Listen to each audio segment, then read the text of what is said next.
আসসালামু আলাইকুম। আমি ডাক্তার রহিমা সুলতানা। আজকে আপনাদের সাথে কথা বলবো আমাদের সময় উপযোগী একটা টপিকস নিয়ে। সেটা হচ্ছে ঈদুল আজহার সময়ে আমাদের খাবার দাবার কেমন হবে। কাদের খাবার দাবার? যে আমাদের প্রেগনেন্সি মাদের। আমাদের মারা এসে বলছে, ম্যাডাম সামনে ঈদ, ঈদে আমি কি গরুর মাংস খেতে পারবো? ঈদে কি হচ্ছে গিয়ে আমি চর্বি জাতীয় খাবার খেলে আমার কোনো সমস্যা হবে কি না? বা ঈদে আমি একটু ঘুরতে যেতে চাচ্ছি, আমার কোনো অসুবিধা হবে কি না? হ্যাঁ, এখানে একেকটা পেশেন্ট একেক রকম।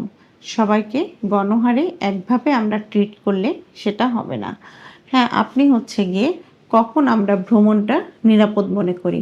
আমরা সাধারণত প্রথম ট্রাইমেস্টার বা প্রেগনেন্সির প্রথম 3 মাস এবং শেষ 3 মাস যতটা কম পারা যায় ঘোরাঘুরি করা বা হচ্ছে ট্রাভেলিং করাটা আমরা একটু অ্যাভয়েড করার চেষ্টা করতে বলি। এবং প্রেগনেন্সির যে মাঝের 3 মাস, যেটাকে আমরা সেকেন্ড ট্রাইমেস্টার বলি, সে সময় মোটামুটি নিরাপদ।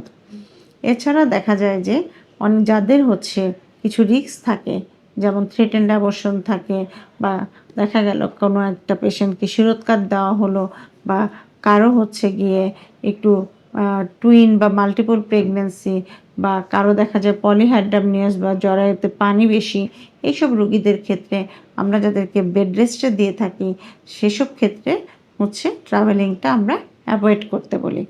আর ঈদের খাবার দাবারের ব্যাপারটা যেটা আমরা সবসময় বলি, পরিমিত খান এবং তৈলাক্ত চর্বি জাতীয় খাবারগুলো অ্যাভয়েড করেন।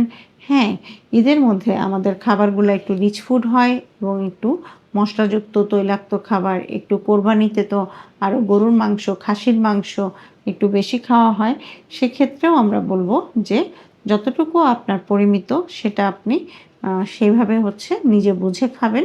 এবং এটা এমন না যে একদম অ্যাভয়েড করতে হবে, বা এটা এমন না যে অতিরিক্ত খেতে হবে। সব পরিমিত খাবার সবসময় স্বাস্থ্যের জন্য ভালো।